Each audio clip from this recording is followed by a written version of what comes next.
Halo teman-teman, kembali lagi di YouTube Komparemgum. Hari ini kita akan membahas tentang podcast dan di sini bersama saya Nada. Di sini kita punya tema nih teman-teman untuk minggu kali ini. Temanya adalah pengabaran Injil dan juga pemeliharaan iman selama masa pandemi. Dan kita sudah bersama narasumber yang oke-oke banget nih. Siapa lagi kalau bukan berita kita Bu Wiwi Wulandari. Halo Bu Wiwi. Halo.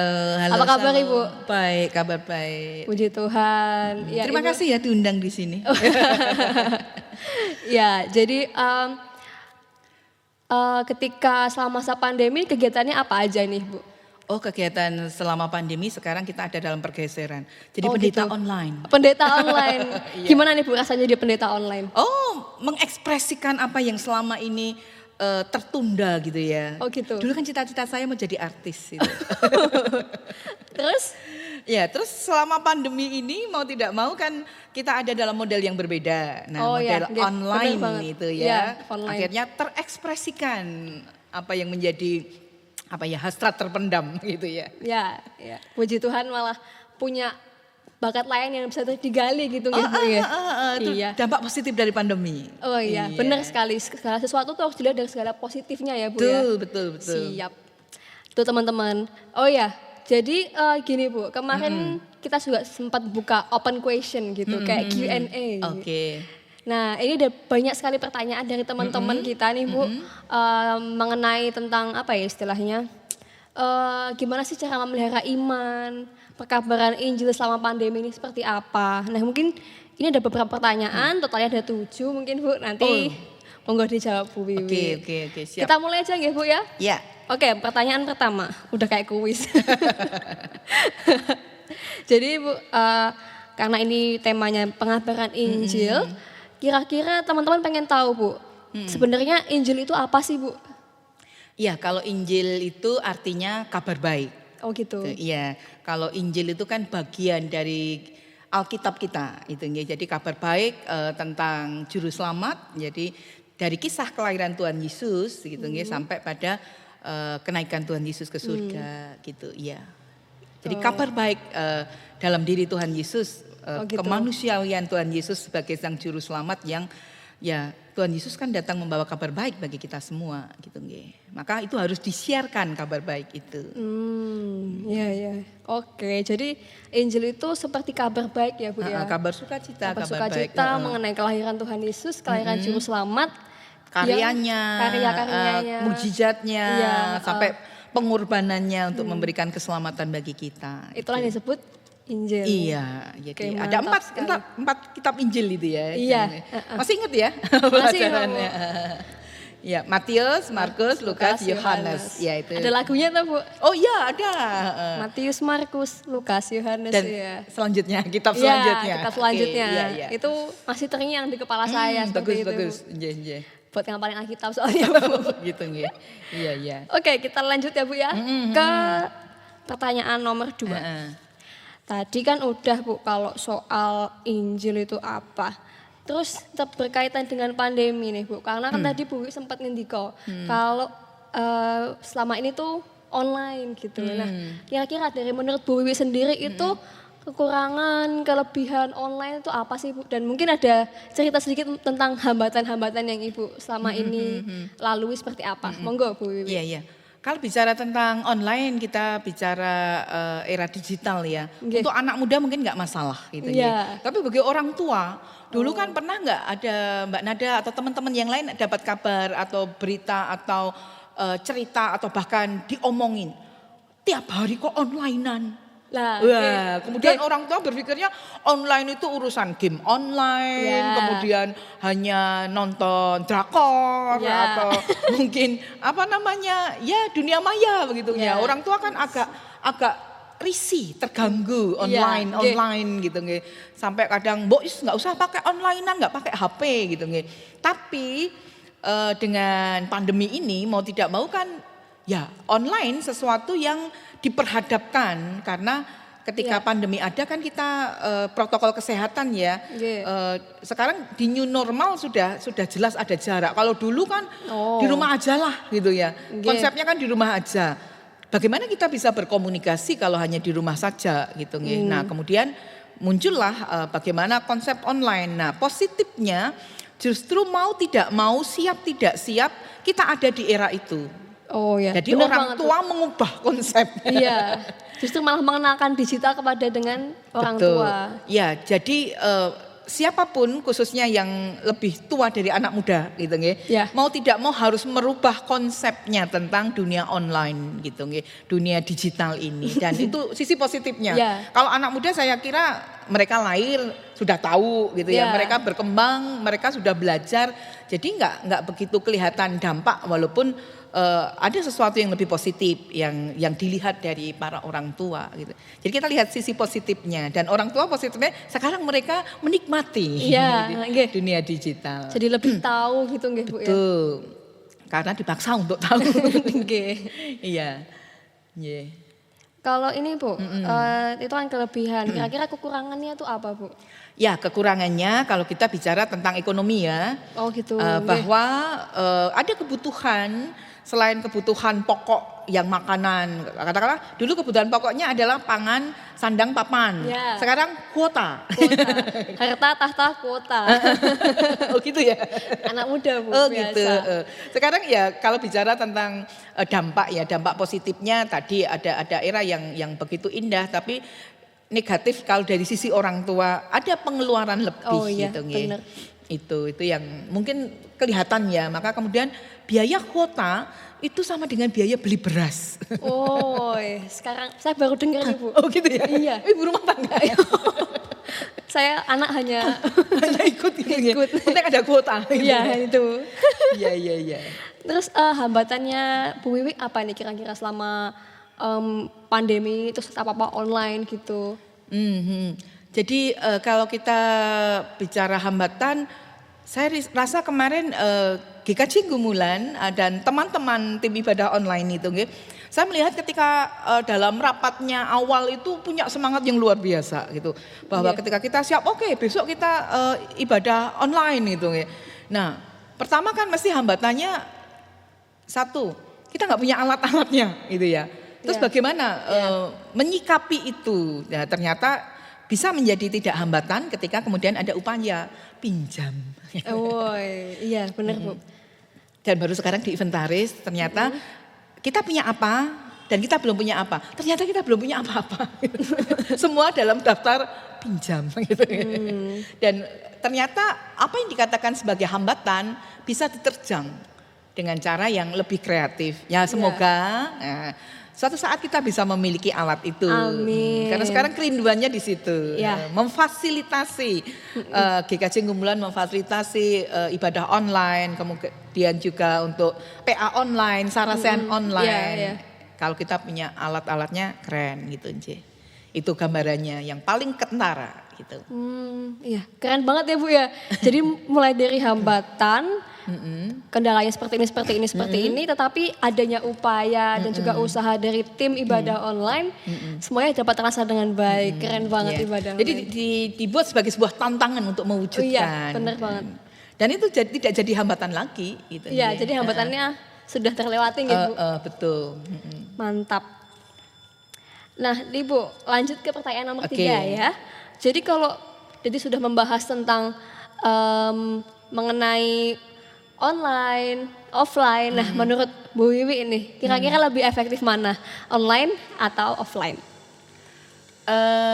Gimana ya kalau bicara efektif? Karena kita ada di dunia yang berbeda. Gitu ya. Dunia yang berbeda. Kalau dulu ketika offline keadaannya seperti itu, kita menikmati gitu ya, bahwa tentu ada perjumpaan, ada kegiatan dan sebagainya. Itu sudah berapa tahun ya Bu Wiwi melakukannya gitu ya? Bertahun-tahun. 18 tahun katakanlah gitu ya. Ya itu kita melihat sebagai sesuatu yang normal, yang biasa, yang baik gitu. Tetapi ketika dunia berubah dan kita harus menanggapi, kita tidak lagi bisa dalam perjumpaan. Kita tidak lagi bisa dalam apa yang kemarin normal baik-baik saja. Jadi kemudian kita ditantang di kondisi yang berbeda. Jadi kita sedang memasuki era yang baru begitu ya.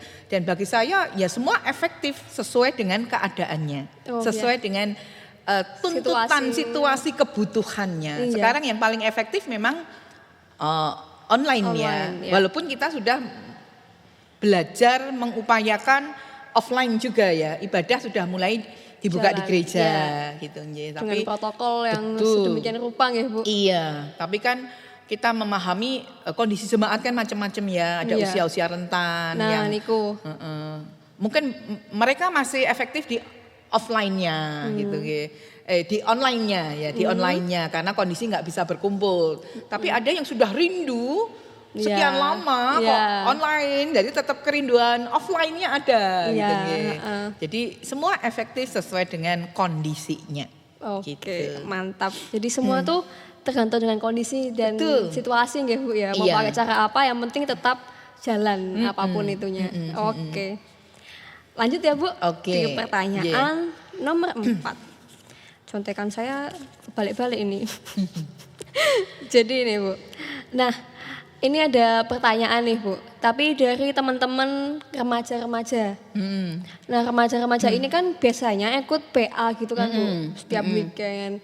Nah, setelah ada pandemi, kadang tuh kita PA dan kadang PA-nya pribadi seperti itu. Nah, di sini ada pertanyaan nih Bu. Kadang itu takut kalau salah mengartikan dalam membaca Alkitab. Nah, itu gimana sih Bu caranya dan apa yang bisa dilakukan oleh teman-teman remaja ini supaya nggak salah penafsiran gitu Bu? Oh gitu, ya. Ya, kalau kita bicara Alkitab memang harus bagian mana yang kita baca gitu ya. Iya. Kalau bicara Alkitab dalam konsep itu cerita. Cerita kisah itu mungkin lebih mudah. Katakanlah membaca kitab Ester. Itu kan kayak membaca novel. Jadi saya yakin nggak akan ada kesulitan. Kemudian membaca modelnya Amsal. Kata-kata hikmat, bijak itu tinggal direnungkan, dirasakan. Saya kira tidak menjadi kendala. Tetapi yang seringkali menjadi kendala biasanya kalau itu pengajaran Tuhan Yesus yang dalam konsep kalau perumpamaan, kalau ada terjemahan arti perumpamaan dimudahkan. Atau kalau mungkin kata-kata yang agak keras yang harus direnungkan, itu kan berarti satu kalau bahasanya sederhana bisa dibaca berulang-ulang, direnungkan. Kemudian bisa juga kalau ada panduan seperti renungan harian itu. Benar-benar Bu. Jadi ada artinya, maknanya gitu nge. Tapi kalau di level yang lebih gitu nge ya. Kalau ini anak teologi ya gitu nge. Iya, itu bisa belajar tafsir gitu ya. Tafsir. Nah, tapi kalau paling sederhana, kalau merasa kesulitan, satu, jangan malu. Jangan malu bertanya. Apa sih maksudnya ini gitu nge. Bisa bertanya pada orang tua, bisa bertanya pada kakak yang lebih tinggi, atau silahkan hubungi nomor HP saya. HP di bawah ini. Yang di bawah ini. Siap menerima pertanyaan dalam bentuk apapun lewat WA. Gitu ya Bu. Iya. Dalam artian kalau kita merasa kesulitan, jangan langsung mengambil sikap yang ini benarnya gitu nggih. Jadi namanya belajar harus menemukan jawab. Oh iya benar. Waduh, kuat sini Bu. Kalau belajar harus menemukan jawaban. Iya. Kalau nggak tahu tanya. Gitu. Karena memang ada poin-poin tersendiri di Injil yang harus tadi ditafsirkan gitu ya. Nah, tapi hati-hati ya anak-anak, teman-teman, remaja pemuda. Beberapa waktu katakanlah dengan era digital gitu ya, dunia maya yang begitu luasnya, seringkali kan ada pembicara yang beda atau diskusi tentang kitab yang beda gitu. Kalau kita merasa ragu, jangan langsung ikut nimbrung gitu ya. Gitu ya. Nanti jadi nggak benar. Makanya bagus kalau ini ternyata lagi tren rame ya. Saya tak nyoba belajar. Kalau memang nggak paham tanya dulu gitu ya. Ke sumbernya. Kita punya keluarga, kita punya gereja, kita punya kelompok yang lebih luas untuk bisa belajar bersama gitu. Ya. Jadi lebih ini ya Bu ya, harus berusaha bagaimana mendapatkan jawaban, entah itu dengan membaca ulang, entah itu dengan bertanya dengan orang tua atau orang-orang terdekat, atau mungkin dengan panduan tertentu. Mungkin sekarang banyak ini ya Bu ya, kalau saya lihat tuh aplikasi-aplikasi online renungan harian. Oh bisa. Nah itu mungkin teman-teman yang kesulitan itu juga bisa menggunakan hal-hal demikian ya Bu ya. Atau kalau enggak pembandingan terjemahan. Oh ada nggih Bu ya? Ada, jadi katakanlah terjemahannya bahasa Indonesia yang standar. Oh. Terus kalau punya bahasa Indonesia sehari-hari. Oh iya, nggih. Atau kayak bahasa Inggris kalau yang dicanggih gitu ya. Iya. Oh maksudnya lebih paham lewat jalur bahasa Inggris atau bahasa Jawa, bahasa sehari-hari atau bahasa yang lainnya gitu kan. Oh maksudnya ini bisa itu 1-2 kata mengartikan itu. Oke Bu. Oke kita lanjut ke pertanyaan selanjutnya ya Bu ya. Oke. Nah tadi kan udah tahu bagaimana cara membaca Alkitab dituntun supaya kita nggak salah arti. Nah ini Bu ada pertanyaan juga dari teman-teman remaja bahwa di masa pandemi ini kan kita nggak bisa ketemu ya Bu ya. Dalam artian ya ketemu sesekali tapi tidak bisa sesering seperti dulu. Nah ada pertanyaan seperti ini Bu. Kan Tuhan Yesus ini mengajarkan bahwa jadikanlah semua murid itu bangsa jadikanlah bangsa murid. Ya, kok saya jadi kebalik. Nah, terus kalau di masa pandemi ini gimana dong, Bu? Kalau kayak gitu. Ya, ini pekabaran Injil berarti ya. Iya, masuk ke pekabaran Injil. Ya, justru kalau kita melihat dengan di masa pandemi ini, tadi kan media kita media online ya. Iya. Justru dengan media online pekabaran Injil jauh lebih luas secara cakupan ya. Karena katakanlah siapapun bisa mendengar, mencermati, bergumul gitu. Jadi kalau untuk pekabaran Injil sebenarnya tidak menjadi kendala dalam format yang berbeda. Dalam format yang lebih baru dengan online. Lebih baru. Katakanlah dulu mungkin dari pujian ya. Pujian yang bermakna teologis gitu ya. Mungkin kita akan berPI dengan pujian hanya dengan lingkungan kita ketika kita nyanyi. Entah di gereja dengan menghadirkan orang banyak atau di kampung gitu ya. Tapi sekarang Mbak Nada nyanyi, diupload di YouTube gitu ya. Oh malah lebih luas. Siapapun bisa mendengar lagumu, siapapun bisa tersentuh lagu itu. Kalau lagu itu bicara tentang kasih Tuhan Yesus, lah kan orang bisa, oh Tuhan Yesus itu baik. Kan ada lagu Tuhan Yesus itu baik gitu. Ada. Jadi kan orang mendengar Tuhan Yesus itu baik. Siapa tahu Tuhan Yesus itu, oh iya ya Tuhan Yesus itu baik. Nah siapapun bisa merasakan, tersentuh gitu. Dan justru itu tidak terduga karena cakupan yang lebih luas. Cakupannya lebih luas ya Bu ya. Betul. Karena sebenarnya ini pengalaman ya di ibadah online kita. Di GKJ Gumulan kan ibadah online sekarang live streaming gitu ya. Kalau mencermati chat yang live-nya itu ya, atau catatan komentar-komentar itu ya, komen-komennya itu. Oh ada komen-komen ya Bu ya. Justru ada komen yang dari mereka yang berbeda. Oh gitu. Kemudian merasa saya belum mengenal Tuhan Yesus, tetapi khotbah hari ini menyentuh saya untuk mengenal. Loh, kita kan mikir ya. Iya. Oh ternyata biasanya nggak pernah loh. Nggak pernah. Kalau kita ibadah di gereja siapa juga tahu. Iya Bu. Kita berPI, katakanlah kita levelnya lebih ke pemeliharaan iman, ke jemaatnya. Tetapi di online pemeliharaan jemaat lewat ibadah online itu sama juga mengandung arti. Ada pekabaran Injil di situ. Dan kalau orang tersentuh kemudian dalam kuasa Allah ya mungkin bisa karya Roh Kudus, karena itu bukan karya kita lagi. Karya Roh Kudus menyentuhnya dan menjadikan setidaknya beliau ini tertarik, setidaknya beliau itu pengen mengenal, itu kan sudah puji Tuhan. Lewat gambaran online tadi. Jadi malah kalau online ini bukan satu hambatan ya Bu ya, justru malah jadi satu cara di mana kita bisa lebih meluaskan jaringan ya Bu ya. Betul. Dulu mungkin kita merasa karena belum butuh dan belum terkondisi, mau online itu kayaknya berat mahal. Sekarang cek di YouTube gitu nggih, hampir banyak gereja, denominasi dalam ibadah, dalam pujian, PA apapun, itu justru sarana pekabaran Injil yang luar biasa di antara pandemi. Sisi positif lagi nggak ini Bu ya? Betul, sisi positif yang ada. Iya. Oke, kita lanjut ya Bu ya. Di pertanyaan selanjutnya. Ini ada juga dari pertanyaan sobat-sobat remaja kekinian Bu. Oke.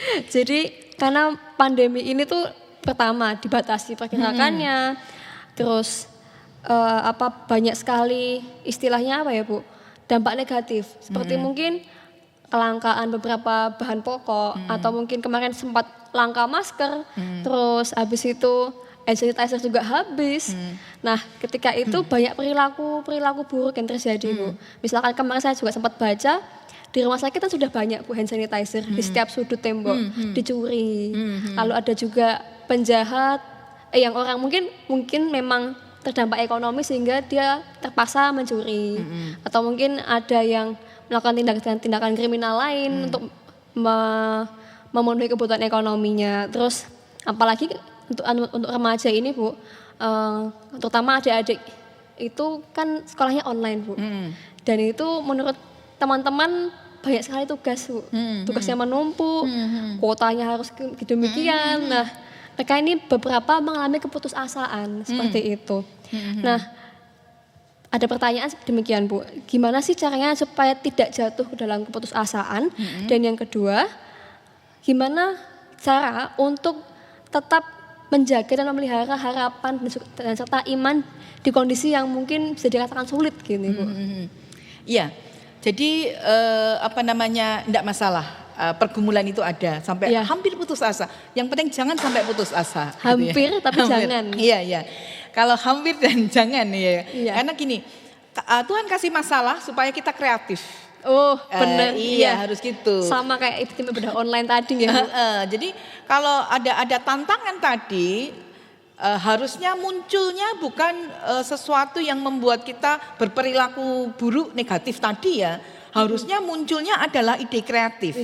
Contohnya, ketika butuh masker, harusnya dan sekarang sudah ya, orang berkreasi membuat masker dan dijual. Oh, sudah banyak ya Bu ya?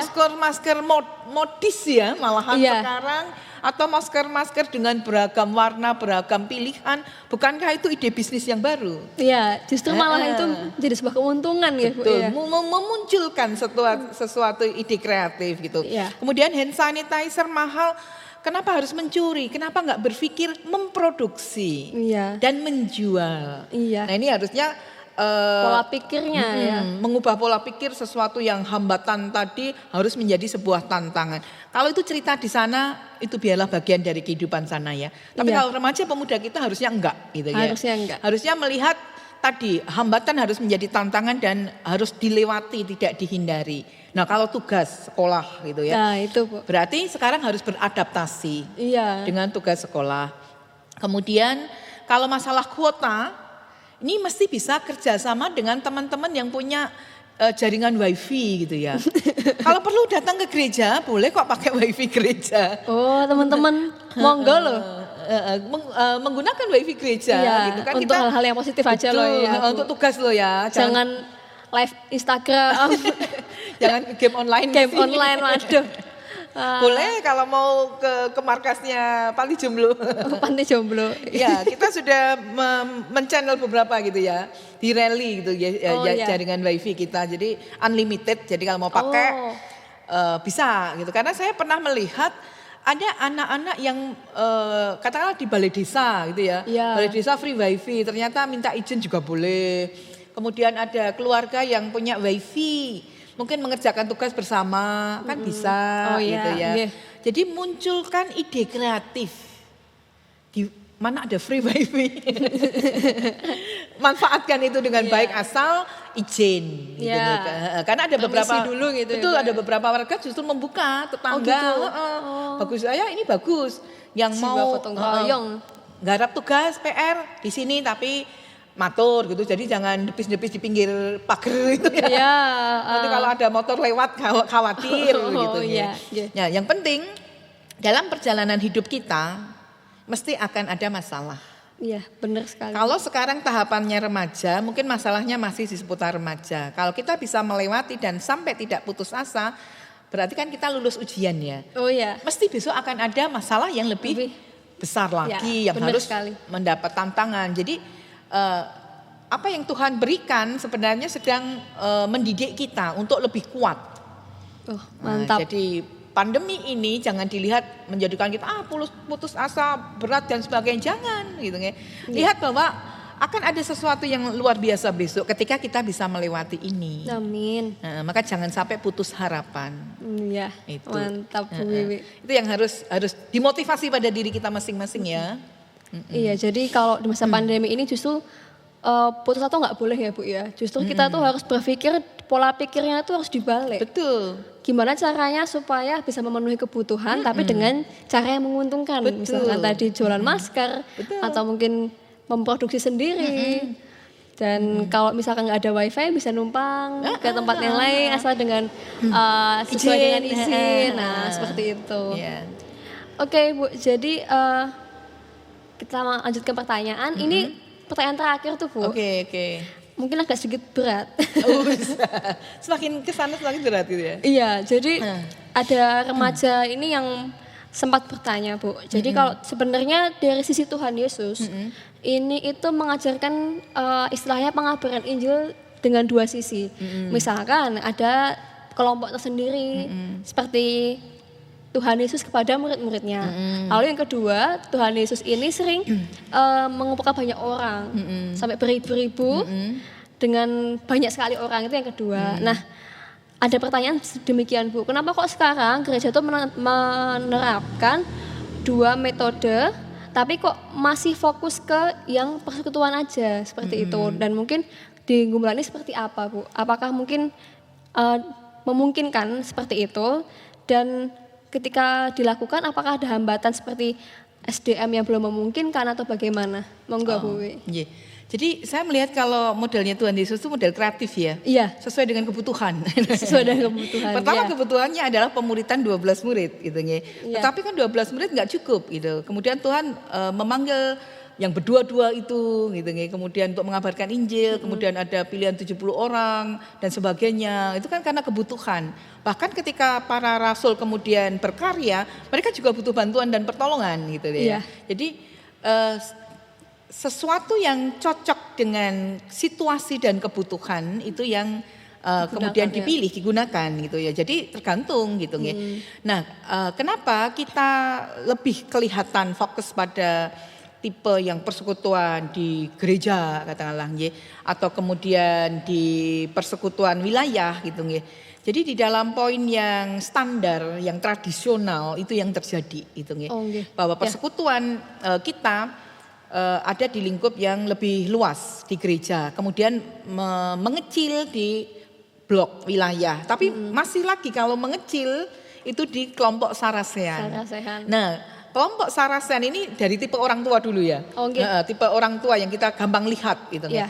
Nah, dari Sarasean itu sekarang bisa lagi mengecil dalam beberapa keluarga yang menyatu gitu. Nah, kalau di teman-teman remaja sebenarnya bisa melakukan itu gitu ya, dalam artian jangan hanya berpikir untuk persekutuan di aras lokal gereja, tapi kan juga di wilayah gitu ya. Dan sebenarnya di wilayah bisa lebih kecil lagi. Tapi Bu Wi melihat apa pola modelnya anak-anak semakin kesini semakin bahasa orang tua itu mereka lebih ke individualis ya. Coba ditanya teman-teman. Ayo teman-teman remaja. Lebih senang sendiri atau kalau kumpulnya seberapa bisa gitu ya.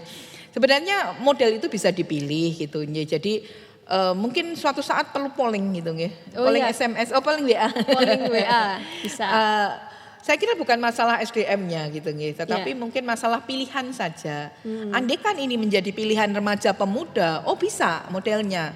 Tapi masalahnya ini jadi pilihan enggak? Karena Bu Wiwi melihat mereka pulang ke rumah saja berapa, apakah setiap minggu pulang gitu nih? Yang kuliah maksudnya ya, yang kuliah. Saya kok jadi merasa.